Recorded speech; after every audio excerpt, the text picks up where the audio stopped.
नमस्कार साथियों, एक बार फिर से स्वागत आप सभी का हमारे YouTube चैनल डूडी कॉन्सेप्ट में। साथियों, हम पढ़ रहे थे वैदिक साहित्य, जिसमें हमने पिछली क्लास में देखा था कि वैदिक साहित्य इसमें क्या क्या शामिल किया गया है, इनके बारे में, वेदों के बारे में, इनके बारे में हमने पिछली क्लास में पढ़ा था। हमने क्या देखा था? वैदिक साहित्य है, वैदिक साहित्य में किन किन को शामिल किया गया था? वेद है, वेद, ब्राह्मण, आरण्य और उपनिषद। किनको? वेद, ब्राह्मण, आरण्य और उपनिषद। ये जो चार हैं, इन चारों को क्या कहा गया था? वैदिक साहित्य कहा गया था, या फिर इन्हें क्या कहा गया है? श्रुति साहित्य, या फिर इन्हें क्या कहा गया है? श्रुति साहित्य। फिर आगे आता है वेदांग, स्मृति, पुराण, रामायण, महाभारत और धर्मशास्त्र। क्या? वेदांग, स्मृति, वेदांग, स्मृति, पुराण, रामायण, महाभारत और उपनिषद, ये जो छह हैं, ये वैदिक साहित्य के अंदर नहीं आते हैं। कई बार एग्जाम में क्वेश्चन पूछ लेते हैं कि निम्न में से वैदिक साहित्य नहीं है। क्या? निम्न में से वैदिक साहित्य नहीं है। ऑप्शन में क्या आता है? उपनिषद,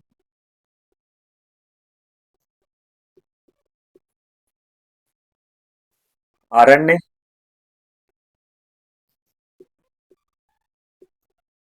ब्राह्मण, वेदांत। क्या पूछा? कि निम्न में से वैदिक साहित्य नहीं है, तो ये तो वेदांग है। वेदांग को ऐसे हम देखते हैं, जैसे कोई अचानक देखते हैं तो यार वेदांग, वेदांग, वेद एक ही मान लेते हैं और इसको तो कह देते हैं कि हाँ ये है। लेकिन ऐसे सोचते हैं कि यार आरण्य को अलग बता देता है, कोई कहता है कि उपनिषद को नहीं है, कोई कहता है कि ब्राह्मण को नहीं है। जबकि सही क्या है? जो वैदिक साहित्य है उसमें वेदांग को क्या नहीं किया गया है? शामिल नहीं किया गया। जबकि जो ब्राह्मण है, आरण्य है और उपनिषद है और एक वेद है, ये चार क्या है? ये चार सामूहिक रूप से वैदिक साहित्य कहलाते हैं। फिर आगे हमने देखा था कि वेद, किसके बारे में देखा था? वेद। वेद है, वेद का शाब्दिक अर्थ हमने देखा था ज्ञान। वेद का शाब्दिक अर्थ है वो ज्ञान। वेदों की जो रचना है, वेदों की रचना हमने देखा कि आर्यों ने की थी। जबकि वेदों का जो संकलन है वो किसने किया था? कृष्ण देवपायन वेदव्यास ने। आर्य है, आर्य जो शब्द है, आर्य शब्द का अर्थ है श्रेष्ठ या कुलीन। श्रेष्ठ या कुलीन, श्रेष्ठ या कुलीन बताया गया है। जो वेद है, वेद को क्या बताया गया है? नित्य, प्रमाणिक और अपौरुषेय। अपौरुषेय का मतलब कि ये पुरुषों के द्वारा नहीं, बल्कि महापुरुष ब्रह्मा के द्वारा लिखे गए हैं। फिर वेदों का जो मंत्र उच्चारण करने वाले पुरुष हैं, उनको दृष्टा, और जो महिलाएं थे उनको क्या कहा गया है? ऋषि बताया गया है। क्या बताया गया है? वैदिक मंत्रों के उच्चारण करने वाले पुरुषों को दृष्टा, और जो महिलाएं थी उनको क्या बताया गया था? ऋषि बताया गया था। हमने देखा कि वेद है, वेद चार है: ऋग्वेद, यजुर्वेद, सामवेद और अथर्ववेद। ऋग्वेद, यजुर्वेद, सामवेद और अथर्ववेद। ऋग्वेद है, ये सबसे प्राचीन वेद है, जिसमें 10 मंडल, 1028 सूक्त और 10,552 या 10,600 क्या है? ऋचाएं हैं। एग्जाम में ये पूछ लेते हैं। 10 मंडल, 1028 सूक्त, 10,552 या 10,600 क्या है? इसमें ऋचाएं हैं। ये किस में है? ऋग्वेद के अंदर इसका क्या वर्णन किया गया है। फिर ऋग्वेद में क्या बताया गया है? कि जो मंडल है इनके बारे में बताया गया है। पहला और जो 10वां मंडल है, पहला व 10वां मंडल है, ये बाद में बताया, बाद में जोड़ा गया था।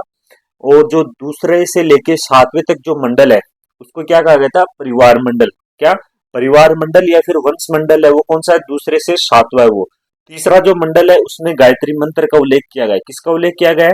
गायत्री मंत्र का उल्लेख किया गया है। और किसमें? तीसरे मंडल में गायत्री मंत्र है, उसकी रचना किसने की थी? वेदव्यास ने की थी, जो कि तीसरे मंडल में इसके बारे में बताया गया है। गायत्री मंत्र है वो सूर्य भगवान को समर्पित है। क्या? गायत्री मंत्र है वो सूर्य भगवान को समर्पित है। गायत्री मंत्र का उल्लेख तीसरे मंडल में किया गया है। वेदव्यास ने इसकी क्या थी? रचना की थी। ये किसको समर्पित है? सूर्य भगवान को समर्पित है। 7वां मंडल है, 7वां मंडल है, उसमें 10 राज युद्ध का वर्णन किया गया है। 10 राज जो युद्ध है उसके बारे में। ये जो युद्ध है वो किसके लिए हुआ था? ये पुरोहित पद के लिए हुआ था। कौन कौन? वशिष्ठ और विश्वामित्र है। इन दोनों में पुरोहित को लेकर क्या हो जाती है? आपस में मतभेद हो जाता है।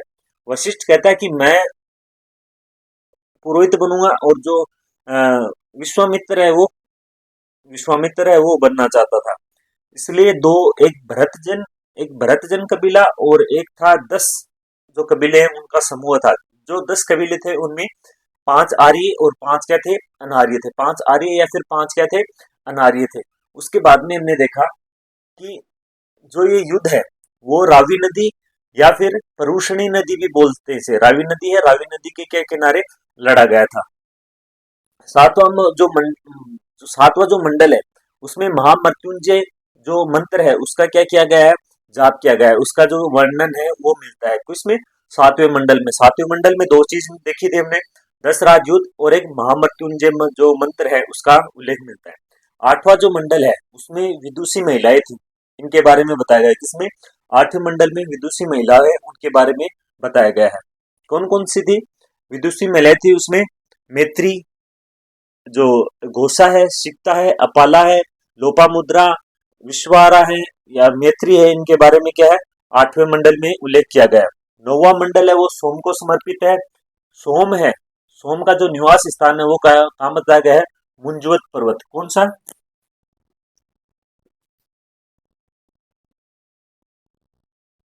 मुंजवन पर्वत, वहां पर क्या है इसका? सोम का निवास स्थान बताया गया है। 10वां मंडल है वो किससे है? पुरुष सूक्त से संबंधित है, जिसमें चारों जो वर्ण है, वर्णों का क्या वर्णन किया गया है, जिनमें ब्राह्मण है, क्षत्रिय है, वैश्य है और शूद्र। ब्राह्मण, क्षत्रिय, वैश्य और शूद्र है।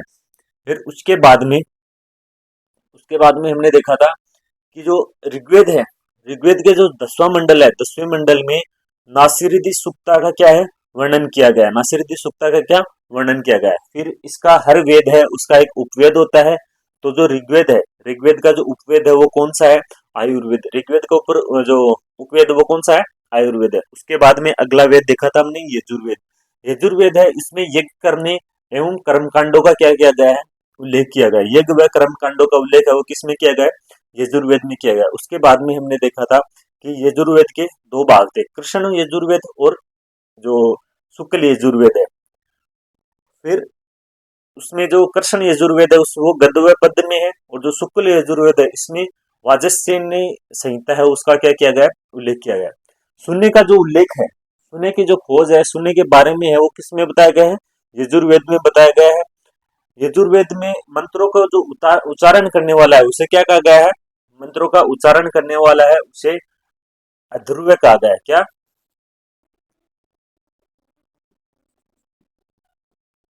अध्वर्यु कहा गया है। क्या कहा गया है? अध्वर्यु क्या है?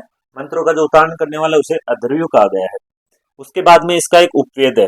कौन सा? ऋग्वेद का जो यजुर्वेद का है वो धनुर्वेद। यजुर्वेद, धनुर्वेद, ऋग्वेद। ऋग्वेद का जो है वो कौन सा है? आयुर्वेद। उसके बाद में अगला वेद देखा था हमने, सामवेद। साम का अर्थ क्या होता है? गाना। तो इस यह संगीत का प्राचीनतम स्रोत है। सामवेद है वो क्या है? संगीत का प्राचीनतम स्रोत है। सामवेद में साम का अर्थ क्या होता है? गाने से होता है। यह भगवान श्री कृष्ण का पसंदीदा वेद है।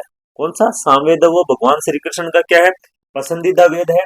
उसके बाद में इसमें जो सामवेद है उसमें जो मंत्र का जो उच्चारण करने वाला है, मंत्र के उच्चारण करने वाले को क्या कहा गया है? उद्गाता। क्या कहा गया है? उद्गाता कहा गया है। उपवेद है वो कौन सा है? गंधर्व वेद है। सबसे अंतिम वेद कौन सा है? अथर्ववेद। उपनाम है वो अगर अगर ऋषि अग्रस या फिर भेषज वेद कहा गया है। काला जादू, जो जादू टोना है उसके बारे में इसका उल्लेख किया गया है। चिकित्सा पद्धति है उसके बारे में बताया गया है। औषधियों के बारे में बताया गया है। इसका जो मंत्रों का उच्चारण करने वाला है उसको बताया गया है ब्रह्मा। और जो इसका उपवेद है वो कौन सा है? शिल्प वेद है। ये हमने वेदों के बारे में देखा था। उसके बाद में एक शब्द देखने को मिलता है। क्या? वेद त्रिय। क्या? वेद त्रिय, या तो त्रिय या वेदश्रिय, विदुषी।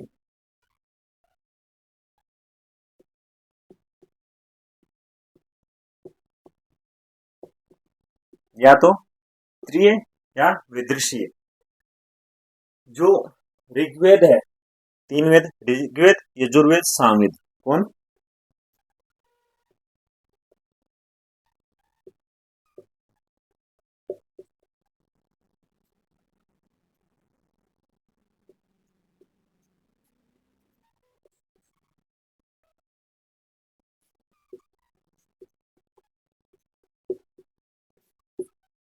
ऋग्वेद, यजुर्वेद और सामवेद, ये जो वेद हैं, इन तीनों को क्या कहा गया है? अथर्ववेद को नहीं शामिल किया गया इसे त्रिय, त्रि या फिर वेदर्षि, क्या कहा गया? वेदर्षि, शीनी शी, वेदर्षि, ये कहा गया। जो ऋग्वेद है, ऋग्वेद में क्या है बताया गया है? जो वैदिक देवी देवताएं हैं उनको समर्पित है। ऋग्वेद है वो किनको समर्पित है? इसमें बताया गया है, जो त्रिय है इसमें बताया गया जो ऋग्वेद है वो वैदिक देवी देवताओं को समर्पित है। किन्हें? वैदिक देवी देवताओं को समर्पित है। ऋग्वेद है वो किसे समर्पित है? वैदिक देवताओं देवताओं को समर्पित है। यजुर्वेद में यज्ञ अनुष्ठान है,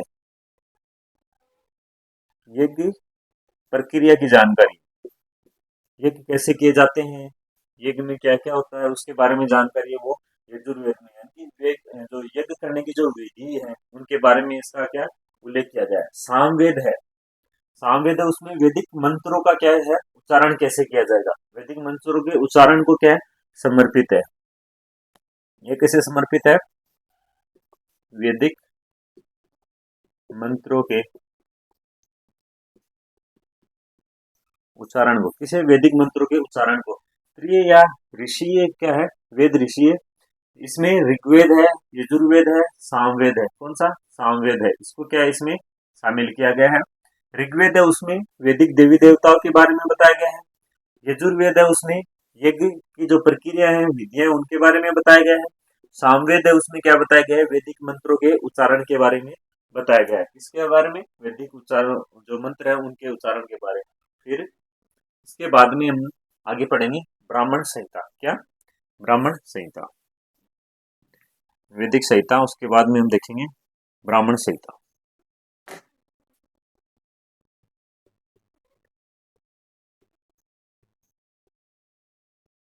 ब्राह्मण संहिता या साहित्य, ब्राह्मण साहित्य, ब्राह्मण साहित्य है। इसमें जो यज्ञ करने की जो विधियां हैं, यज्ञ करने की जो विधियां हैं वो गद्यात्मक भाषा में क्या है समझाई गई है। क्या है इसमें क्या बताया गया है? यज्ञ की विधियों को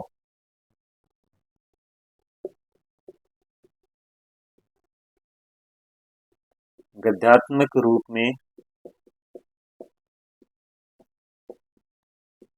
समझाया गया। इसमें की जो विधियां हैं उनको गद्यात्मक रूप में क्या है समझाया गया है। गद्यात्मक भाषा में रूप बोल सकते हैं, फिर गद्यात्मक जो भाषाएं हैं उनमें क्या है समझाया गया है। ये जो अलग अलग वेद थे वैसे ही ब्राह्मण साहित्य में भी है। ऋग्वेद है, ऋग्वेद में ऐतरेय ब्राह्मण और कोश कौशिकी ब्राह्मण। ऋग्वेद में क्या,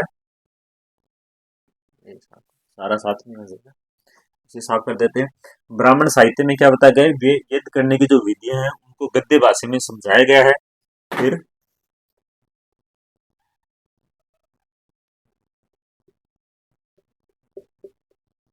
ऋग्वेद,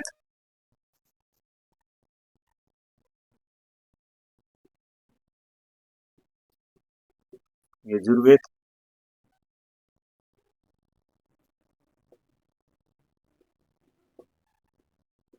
सामवेद,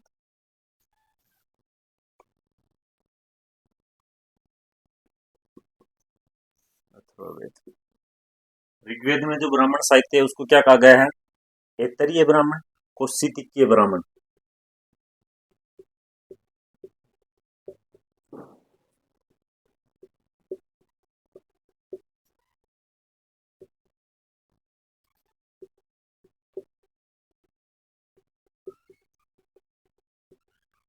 कौशिकी ब्राह्मण। कौन कौन सा?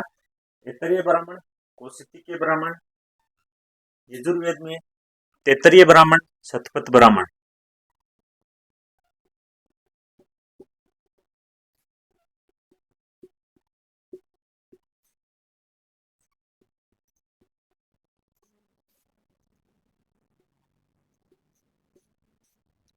तैत्तरीय ब्राह्मण और शतपथ ब्राह्मण। सामवेद है, सामवेद में क्या है? पंचविश, षड्विश और जैमिनी है। पंचविश, षड्विश,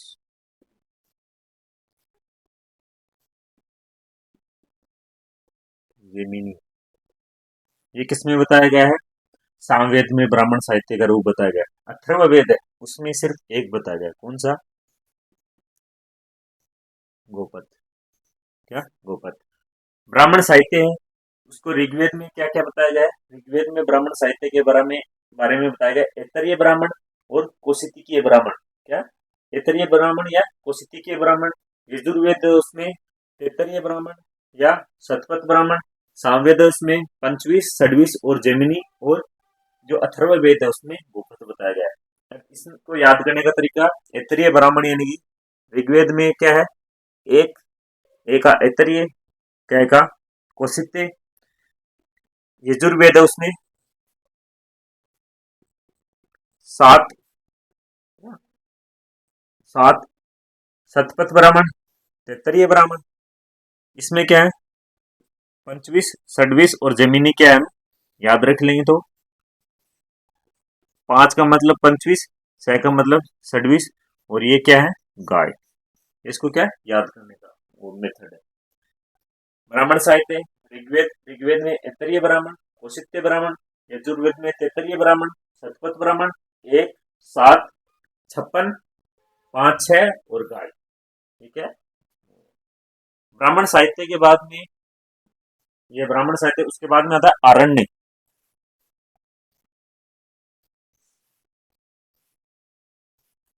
एग्जाम में ऐसे पूछ लेते हैं क्या? एक मिनट।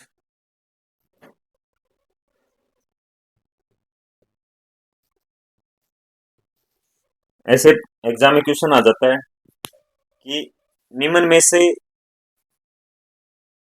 ऋग्वेद में शामिल ब्राह्मण साहित्य है। ऑप्शन में आ जाता है ऐतरेय ब्राह्मण, तैत्तरीय ब्राह्मण, शतपथ ब्राह्मण और पंचविश ब्राह्मण। तो उसमें क्या होगा? ऐतरेय ब्राह्मण है वो ऋग्वेद में। ऐसे क्वेश्चन पूछ लेते हैं जो वेद का नाम दे देते हैं और उसमें पूछ लेते हैं निम्न में से कौन सा है जो ऐतरेय ब्राह्मण है वो कौन से वेद में शामिल है, कौशिक ब्राह्मण है वो कौन से वेद में शामिल है। इस तरीके से क्या इसके वेद ब्राह्मण है साहित्य उसके क्वेश्चन बनते हैं। अगला आता है आरण्य साहित्य। आरण्य साहित्य इनकी जो रचना है, इनकी जो रचना है, अब तक हमने जो पढ़ा था उनकी कोई हमने विषय वस्तु नहीं देखी थी, लेकिन इसमें हम क्या देखेंगे? इनकी विषय वस्तु है वो भी देखेंगे। तो जो ये जो आरण्य है, इनकी रचना है वो कहाँ पर की थी? आरण्य। नाम से स्पष्ट होता है यानी कि जंगल। आरण्य का मतलब क्या होता है? जंगल होता है। तो इनकी जो रचना है वो कहाँ पर की गई थी? वनों में की गई थी। इनकी जो विषय वस्तु है वो क्या है? दार्शनिक और रहस्यात्मक। तो आरण्य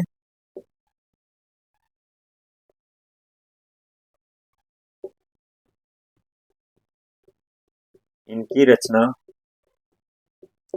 वनों में की गई थी। कहाँ पर की गई थी? वनों में की गई थी। इनकी जो विषय वस्तु है, यदि हम इनकी विषय वस्तु की बात करें तो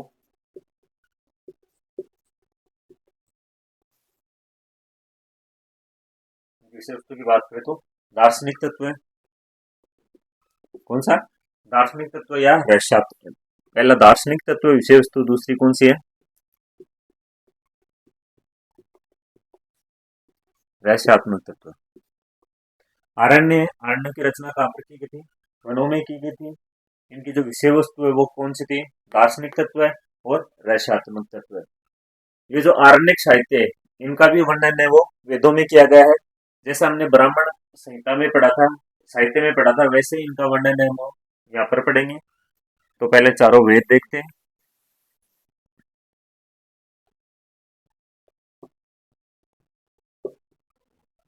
ऋग्वेद, यजुर्वेद, सामवेद,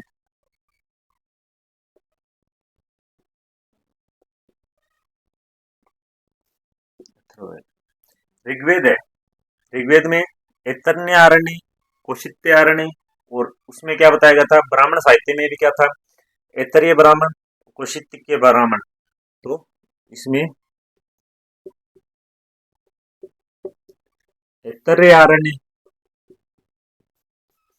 उसी से मिलते जुलते हैं। इसमें कौशित्य आरण्य, क्या, ऐतरेयारण्य और कौशित्य उसमें फिर उसमें तैत्तरीय ब्राह्मण था, तैत्तरीय ब्राह्मण शतपथ ब्राह्मण था। इसमें तैत्तरीय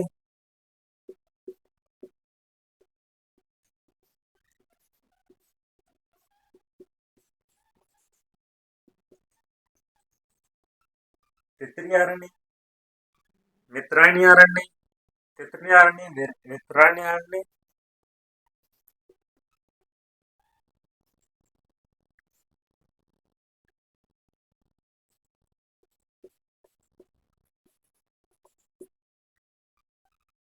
और वृद्धारण्य।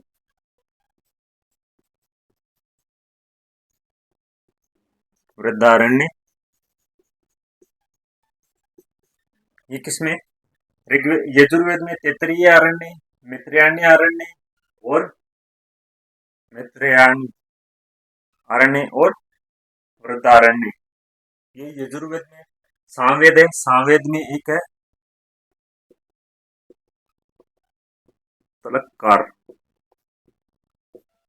अरण्य। कौन सा, तलक्कार अरण्य। और इसमें कौन सा है, इसमें कोई अरण्य नहीं है। तलक तलवार तलवकार अरण्य, कौन सा, तलवकार अरण्य। ऋग्वेद है, ऋग्वेद में ऐतरेय अरण्य, कौशितिकी अरण्य। यजुर्वेद में तैत्तरीय अरण्य, मित्रायणी अरण्य, वृद्धारण्य। सामवेद में तलवाकार अरण्य। और जो अथर्ववेद है उसमें कोई अरण्य नहीं है। ये क्या है, हमने अरण्य। फिर अगला क्या था, उपनिषद साहित्य। आगे क्या आएगा,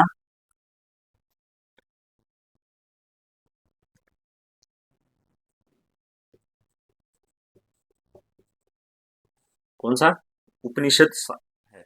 उपनिषद, निषद मतलब गुरु के पास में बैठकर निष्ठापूर्ण, क्या, निष्ठापूर्ण सीखा गया जो ज्ञान है वो उपनिषद साहित्य कहलाता है। ये जो उपनिषद साहित्य है वो कौन है, गुरु के पास में बैठकर, गुरु के पास बैठकर निष्ठापूर्वक जो सीखा गया साहित्य वो क्या है, गुरु के पास, गुरु के पास बैठकर, क्या, ये गुरु के पास बैठकर सीखा जाता है। वैदिक साहित्य का क्या है, वैदिक साहित्य का अंतिम भाग है। क्या है, वैदिक साहित्य का अंतिम भाग है। अतः इसे वेदांत वेदांत उपनिषद वेदांत साहित्य भी कहा गया है। अतः इसे कहा है अंतिम है, तो इसलिए इसे वेदांत साहित्य भी कहा गया है। यह गद्य एवं पद्य, गद्य एवं पद्य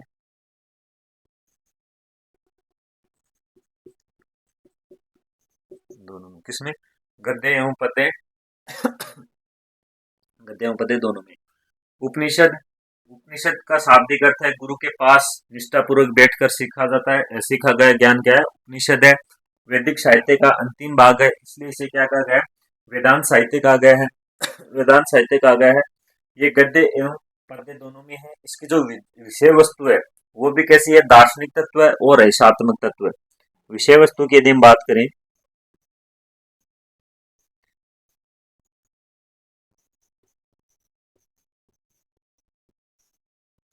दार्शनिक तत्व है,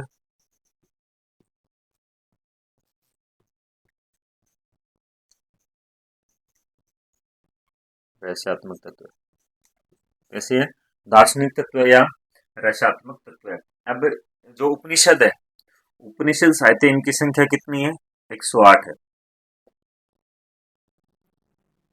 ये क्या है, एग्जाम की दृष्टि से इंपॉर्टेंट है। एग्जाम में पूछ सकते हैं कि उपनिषदों की जो संख्या है वो कितनी है, 108 है। इसके बाद में कुछ जो महत्वपूर्ण उपनिषद है उनके बारे में हम क्या करेंगे, अध्ययन करेंगे। उनकी संख्या कितनी है, 108 है। सबसे पहले हम देखते हैं कौन सा, कंठोपनिषद। कौन सा, कंठोपनिषद।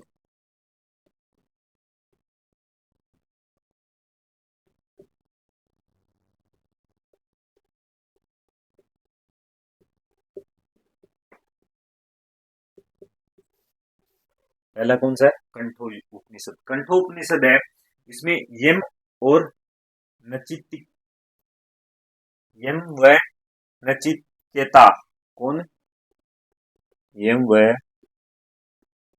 नचिकेता, यम व नचिकेता की जो वार्तालाप है, यम व नचिकेता की वार्तालाप,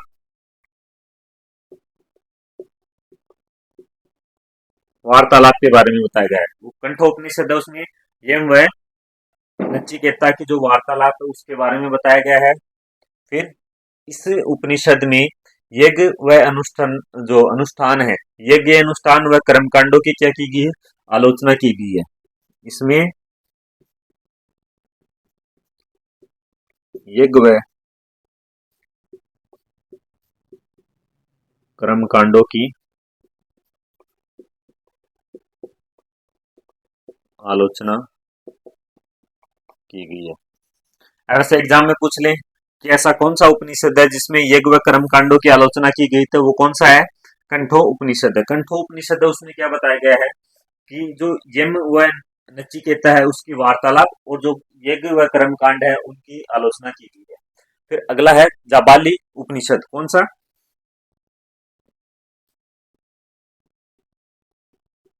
जाबाल उपनिषद, सॉरी, जाबाल उपनिषद, जाबाल उपनिषद। इसमें क्या बताया गया है, इसमें 4 आश्रम है उनके बारे में बताया गया है। किसके बारे में, 4 आश्रम। इसमें जो मनुष्य है, 4 आश्रम, इसमें मनुष्य का जो जीवन है उसको 4 आश्रमों में बांटा गया है। कौन सा, एक ब्रह्माश्रम, उसके बाद में गृहस्थाश्रम, वानप्रस्थ और सन्यास। कौन सा, ब्रह्माश्रम, गृहस्थ, गृहस्थाश्रम, वानप्रस्थ आश्रम और सन्यास आश्रम। इसमें जो क्या है, 25-25 की कैटेगरी में बांटा गया है। 25-25 साल है उसको, उस हिसाब से क्या इसको बांटा गया है। पहले जो ब्रह्मचारी है, इनके ब्रह्म आश्रम है या ब्रह्मचारी आश्रम है, ब्रह्मचारी आश्रम में उसमें 0 से 25। इसमें क्या है, बच्चा शिक्षा वगैरह, दीक्षा वगैरह है वो ग्रहण करता है। गृहस्थ आश्रम में मनुष्य अपने गृहस्थी को गृहस्थी बसाता है, वंश को आगे चलाता है। वानप्रस्थ आश्रम है, उसमें जो मनुष्य है वो क्या करता है, वनों में जाता है और जो ध्यान वगैरह है वो करने का, ध्यान वगैरह उनकी तैयारी करता है। और जो वानप्रस्थ आश्रम है, जो संन्यास आश्रम है, उसमें क्या है, मनुष्य क्या ले लेता है, सांसारिक मोह माया है उससे क्या लेता है, संन्यास ले लेता है। तो जापालिक उपनिषद है, उसमें 4 आश्रमों के बारे में बताया गया है। कंठोपनिषद है, उसमें यम है नचिकेता की वार्तालाप और जो कर्मकांड और यज्ञ है उनकी आलोचना के बारे में बताया गया है। अगला जो उपनिषद है वह छंदोपनिषद।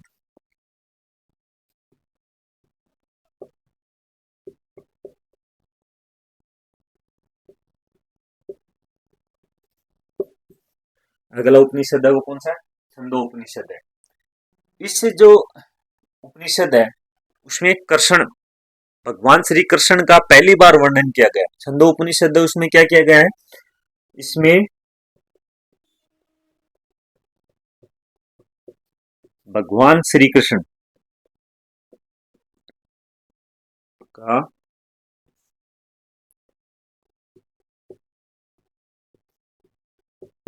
पहली बार वर्णन किया गया। भगवान श्री कृष्ण का पहली बार जो वर्णन है वो किसमें मिलता है, छंदोपनिषद में मिलता है। क्या, छंदोपनिषद में मिलता है। इसमें क्या बताया गया है, इस उपनिषद में भगवान श्री कृष्ण को देवकी का पुत्र, क्या, भगवान श्री कृष्ण को, श्री कृष्ण है उसको क्या बताया गया है, देवकी का पुत्र। क्या बताया गया है इसमें, देवकी का पुत्र। तथा जो अंग ऋषि है, अंगी ऋषि है, कौन, अंगिरस, कौन, अंगिरस ऋषि है, अंगिरस ऋषि है, इसको क्या बताया गया है, गुरु। किसका गुरु, भगवान श्री कृष्ण का। यानी कि जो छंदोपनिषद है उसमें भगवान श्री कृष्ण के बारे में पहली बार वर्णन मिलता है। क्या, पहली बार वर्णन मिलता है। और इनकी जो माता है उनका नाम देवकी, और जो इनके गुरु हैं वो अंगिरस ऋषि को बताया गया। यानी कि अंगिरस ऋषि के क्या थे, शिष्य थे। इसमें जो कृष्ण है, कृष्ण है वो वृष्णि कुल का, किसका, वृष्णि वंश का बताया गया है। कृष्ण को किस वंश का बताया गया है, वृष्णि वंश का है वो बताया गया है। इसमें वंश के बारे में, कृष्ण के वंश के बारे में बताया गया है। तो छंदोपनिषद में है वो कृष्ण को देवकी का पुत्र, अंगिरस ऋषि का शिष्य, और वर्णी वंश का क्या है, वृष्णि वंश का कैसे बताया गया है। उसके बाद में इसमें एक चीज और बताई गई है। पहले तो ये जानकारी मिलती है कृष्ण के बारे में, और जो दूसरी जानकारी है वो क्या मिलती है, दूसरी जानकारी इसमें ये मिलती है कि सत्यकामा, सत्यकामा एवं जबाली, जबाली की कहानी किसकी, दूसरी मिलती है इसमें, सत्यकाम व जाबली की कहानी, सत्यकाम और जाबली की कहानी ये है। ये जो जाबली की सत्यकाम है ये क्या है, एक अविवाहित, ये जो कहानी है इसमें एक, ये कहानी अविवाहित या फिर अनब्याई जो माता है, माता व पुत्र की कहानी है। यानी कि जो एक स्त्री होती है, एक लड़की होती है जिसकी शादी नहीं की होती है, फिर भी वो क्या है, माँ बन जाती है। तो ये किसकी है, एक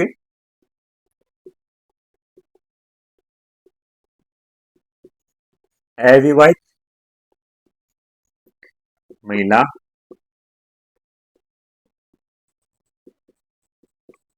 एवं उसके पुत्र की कहानी। इसमें अविवाहित महिला और उसके क्या है, पुत्र की कहानी है, उसके बारे में क्या है बताया गया है। सत्यकामा है जो, वो आदमी कौन है, सत्यकामा, जो अविवाहित पुत्र है वो कौन है, सत्यकाम, और जो महिला है उसका नाम क्या है, जावली।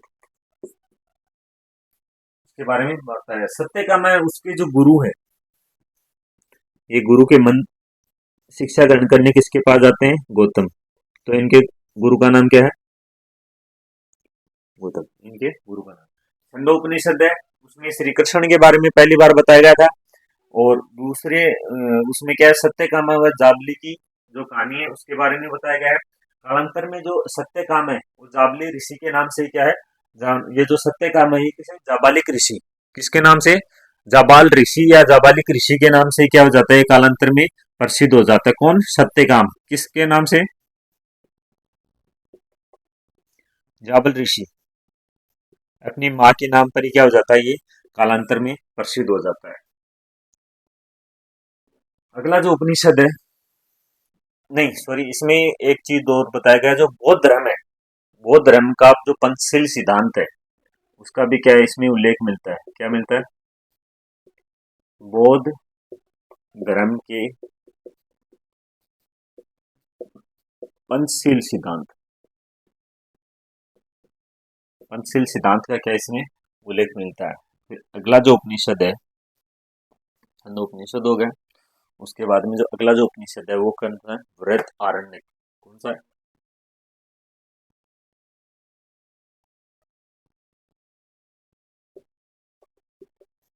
वृत्तार्णिक।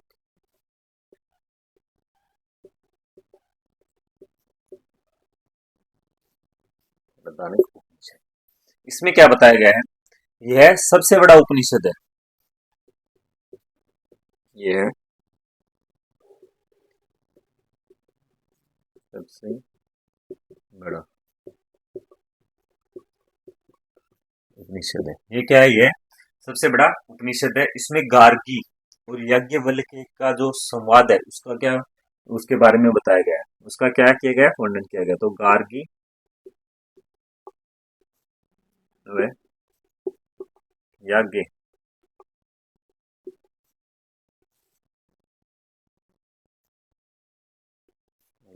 के संवाद का वर्णन है। इसका गार्गी व याज्ञवल्क्य के क्या संवाद का क्या किया गया, वर्णन किया गया।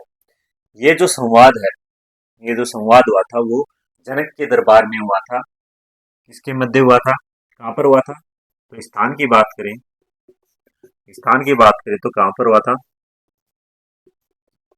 जनक के दरबार में। इसका जो विषय था, विषय क्या बताया गया? आत्मा। किसके बारे में था? आत्मा। वृहदारण्यक है, सबसे बड़ा उपनिषद है। गार्गी व याज्ञवल्क्य के संवाद के बारे में वर्णन किया गया है। जो संवाद हुआ था वो कहाँ पर हुआ था? यह संवाद हुआ था जनक के दरबार में। किसके दरबार में? राजा जनक के दरबार में हुआ था। और इसकी जो विषय वस्तु थी वो क्या थी? आत्मा। यानी आत्मा के ऊपर क्या है, आत्मा की जो प्रेजेंस है, उपस्थिति है, आत्मा अजर है या अमर है, आत्मा मतलब जैसे मनुष्य मरता है उसके बाद में उसकी आत्मा कहाँ जाती है, उसके बारे में क्या है ये संवाद किया गया है। साथ ही इसमें एक मंत्र दिया गया है। कौन सा? पवमान। कौन सा? पवमान मंत्र। पवमान मंत्र वो कौन सा है? पवमान मंत्र। पवमान मंत्र में क्या बताया गया, हम स्कूल में पढ़ते हैं। कौन सा? सुबह सुबह प्रार्थना होती है तो उसमें अस्तो मासद गमे, अस्तो मासद गमे। कौन सा? अस्तो मासद गमे। अस्तो मासद गमे तमसो मासद ज्योतिर्गमे, ऐसे कुछ है। उसके बारे में इसमें वर्णन किया गया है।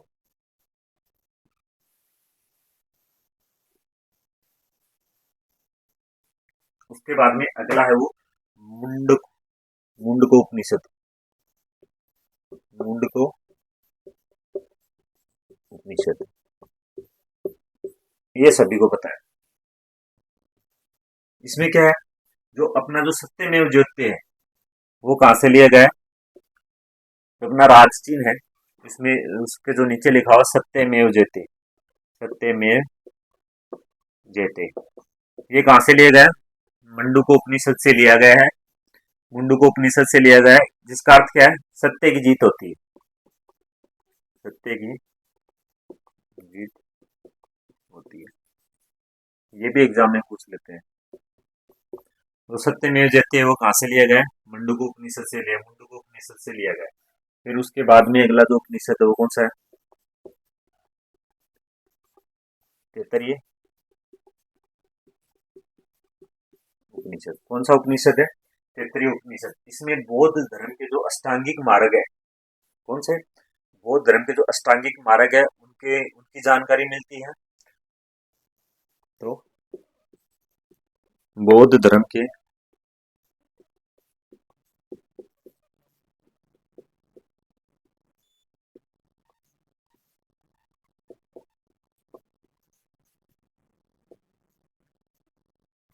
बौद्ध धर्म के अष्टांगिक मार्ग की जानकारी मिलती है। साथ ही अतिथि देवो भव है। क्या? अतिथि देवो भव है, यह शब्द भी इसी उपनिषद से लिया गया है। कौन सा? अतिथि देवो भव। जो अतिथि देवो भव है ये भी कहाँ से लिया गया है? तैत्तरीय उपनिषद से लिया गया है। बौद्ध धर्म के अष्टांगिक मार्गों की जानकारी और अतिथि देवो भव है ये तैत्तरीय उपनिषद से लिया गया है। जिसका ये शाब्दिक अर्थ क्या होता है कि जो अतिथि होते हैं वो देवतुल्य होते हैं। क्या? अतिथि। अतिथि एक अतिथि होता है, एक मेहमान होता है। मेहमान, इनमें अतिथि और मेहमान। अतिथि होता है वो नाम से पता चलता है अतिथि, यानी कि उसके आने की भी कोई तिथि नहीं है और उसके जाने की भी अतिथि नहीं है। एक मूवी है अतिथि तुम कब जाओगे, तो वो अतिथि है, जिसमें प्रवेश रावल है, वो जो लीड रोल है वो करता है, अजय देवगन होता है उसके बारे में। वो अतिथि आ जाता है, चाचा अतिथि बन के आता है और वो जाता नहीं है, तो वो ऐसे अतिथि है। वो मेहमान होता है, उनके आने का एक टाइम होता है, कितनी देर रुकेंगे उनका भी एक क्या एक टाइम होता है। और अतिथि का नए आने का समय होता है और नए जाने का समय होता है। उसके बाद में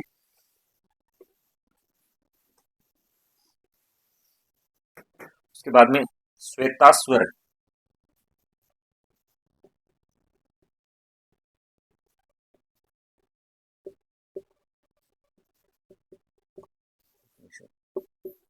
श्वेताश्वर उपनिषद, इसमें पहली बार मोक्ष शब्द का क्या किया गया है? श्वेताश्वर जो उपनिषद है उसमें पहली बार मोक्ष शब्द का क्या मिलता है? उल्लेख मिलता है। किसका? इसमें पहली बार पहली बार क्या मिलता है?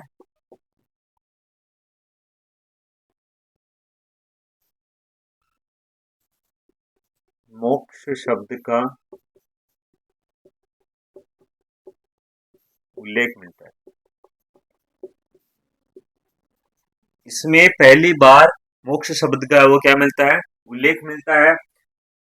वेद है, वेदों में क्या है? वेदों में इसकी जानकारी नहीं मिलती। वेदों में मोक्ष का कोई वर्णन नहीं किया गया। क्या बताएगा कि जब मनुष्य है, मनुष्य की जब मौत होती है, मौत होने के बाद में वो स्वर्ग में जाएगा या फिर नरक में जाएगा। स्वर्ग में जाएगा इसका मतलब उसकी आत्मा को क्या शांति मिल जाएगी, उसे मोक्ष मिल जाएगा। और नरक का मतलब है कि वो वही कीड़े मकोड़े वगैरह उनकी जिंदगी जिएगा, है ना। तो वो क्या है, इसका जो वर्णन है, मनुष्य के मोक्ष की जो प्राप्ति है उसका जो जो शब्द है, मोक्ष शब्द है, उसका जो उल्लेख है वो श्वेताश्वर उपनिषद है उसमें किया गया है। ये अपने जो क्या है मेन मेन उपनिषद हैं जो एग्जाम में पूछ सकते हैं। तो कौन कौन से देखे थे हमने? हमने पहला देखा था कंठोपनिषद। कौन सा? कंठोपनिषद। जाबाल उपनिषद, छंदोपनिषद। छंदोपनिषद में भगवान कृष्ण के बारे में, सत्यकामा व जाबाल की कहानी, सत्यकामा और जाबाल की कहानी, और एक जो बौद्ध धर्म के पंचशील सिद्धांत है उसकी। फिर बृहदारण्य देखा था, मंडूको उपनिषद देखा था, तैत्तरीय उपनिषद और श्वेताश्वर उपनिषद, ये हमने देखा था। फिर जो उपनिषद आगे क्या है,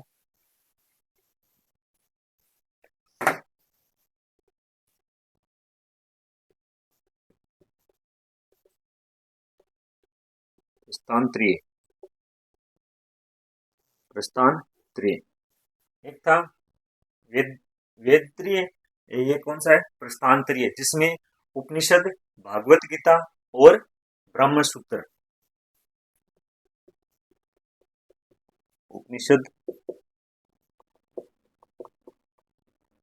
भागवत गीता, क्या? उपनिषद, भागवत गीता और ब्रह्म सूत्र, इनको क्या कहा गया? इन तीनों को, उपनिषद है, भागवत गीता है और ब्रह्म सूत्र है, इनको क्या कहा गया है? प्रस्थान त्रिय। क्या कहा गया है? प्रस्थान त्रिय। उसके बाद में एक शब्द आता है पूर्व मीमांसा, एक आता है उत्तर मीमांसा। पूर्व मीमांसा, एक आता है उत्तर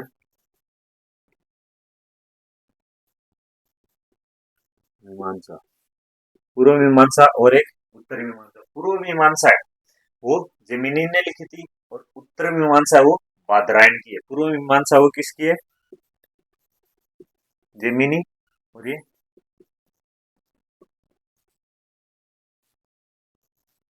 कौन सा है? ये बादरायण। बादरायण पूर्व मीमांसा है वो कर्म पर आधारित है। पूर्व मीमांसा है वो किस पर आधारित है? पूर्व मीमांसा है वो कर्म पर आधारित है, जिसमें क्या? तो वेद और ब्राह्मण, ये जो उत्तर मीमांसा है वो ज्ञान पर, जिसमें क्या है? उपनिषद और आरण्य।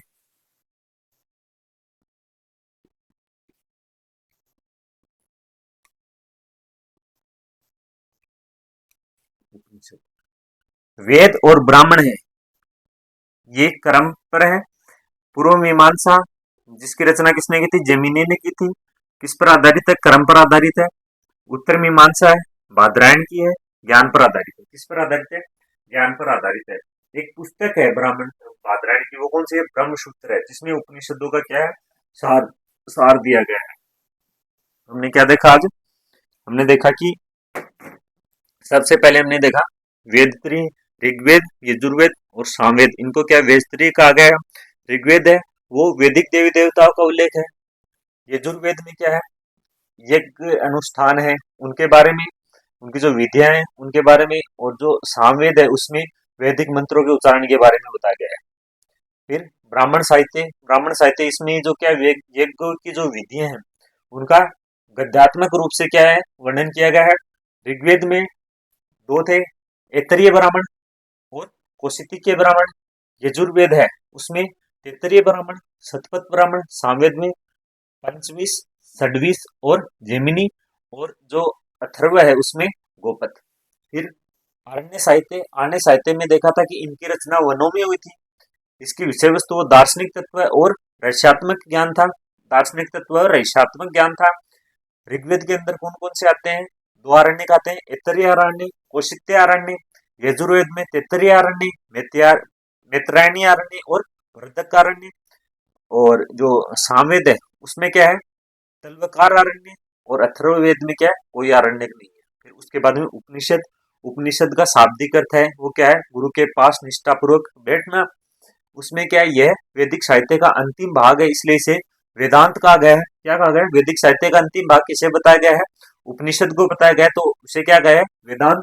एग्जाम में पूछ लेते कि वेदांत क्या है, तो वो क्या है? वेदांत उपनिषद का साहित्य, उपनिषद का जो वैदिक साहित्य का अंतिम भाग वेदांत है, वो उसे वो क्या कहलाता है? उपनिषद कहलाता है। उसके बाद में उपनिषद वो गद्य व पद्य में था, दार्शनिक तत्व और रहस्यात्मक ज्ञान पर आधारित था। 108 उपनिषद है जिनमें हमने कुछ इंपोर्टेंट वो देखे थे, जिनमें पहला कंठोपनिषद। कंठोपनिषद में यज्ञ व नचिकेता की जो वार्तालाप है उसके बारे में बताया गया है। यज्ञ व कर्मकांडों की आलोचना की गई है। ऐसे पूछ ले कि यज्ञ व कर्मकांडों की आलोचना वो किस उपनिषद में की गई थी, तो वो है कंठोपनिषद। एग्जाम में ऐसे पूछ सकते हैं कि यज्ञ व जो धार्मिक जो कर्म कांड है, यज्ञ अनुष्ठान व धार्मिक कर्म कांडों की आलोचना कहाँ पर की गई थी, तो कंठोपनिषद में की गई थी। अगला था जाबाल उपनिषद, जिसमें 4 आश्रम है उनके बारे में बताया गया था। कौन सा? ब्रह्मचार्य आश्रम, गृहस्थ आश्रम, संन्यास आश्रम और वानप्रस्थ आश्रम। फिर अगला हमने देखा था छंदोपनिषद, जिसमें भगवान श्री कृष्ण का पहली बार वर्णन मिलता है। क्या मिलता है? कि कृष्ण देवकी के पुत्र थे और अंगिरस ऋषि के क्या थे? शिष्य थे। वर्षणी कुल के थे। किसके? वर्षणी कुल के थे। दूसरा था सत्यकाम व जाबाला की जो कहानी है, उसमें ये जो क्या है? ये कहानी है, ये एक अनब्याही महिला और उसके पुत्र की कहानी है। जो जो सत्यकाम थे, सत्यकाम थे वो लास्ट में जाबालिक ऋषि के नाम से क्या होते हैं? प्रसिद्ध होते हैं। फिर इसमें जो बौद्ध धर्म के जो पंचशील सिद्धांत है उनके बारे में बताया गया है। जो पंचशील सिद्धांत है वो हम अगली आगे क्लासों में पढ़ेंगे। उसके बाद में वृहदारण्यक उपनिषद, ये उपनिषद का सबसे बड़ा भाग है। इसमें क्या मिलता है?